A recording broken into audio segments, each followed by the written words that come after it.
அல்லேலூயா. கர்த்தருக்கு பயந்து அவருடைய கட்டளைகளில் மிகவும் பிரியமாயிருக்கிற மனுஷன் பாக்கியவான்.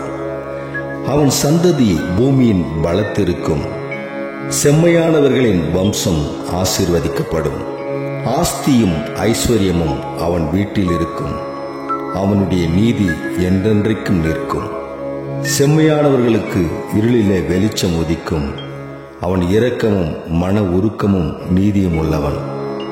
இறங்கி கடன் கொடுத்து தன் காரியங்களை நியாயமானபடி நடப்பிக்கிற மனுஷன் பாக்கியவான்.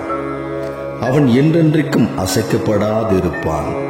நீதிமான் நித்திய கீர்த்தி உள்ளவன். துர்ச்செய்தியை கேட்கிறதினால் பயப்படான். அவன் இருதயம் கர்த்தரை நம்பி திடனாயிருக்கும். அவன் இருதயம் உறுதியாயிருக்கும். அவன் சத்துருக்களை காணும் மட்டும் பயப்படாதிருப்பான். வாரி இறைத்தான், ஏழைகளுக்கு கொடுத்தான். அவனுடைய நீதி என்றென்றைக்கும் நிற்கும். அவன் கொம்பு மகிமையாய் உயர்த்தப்படும்.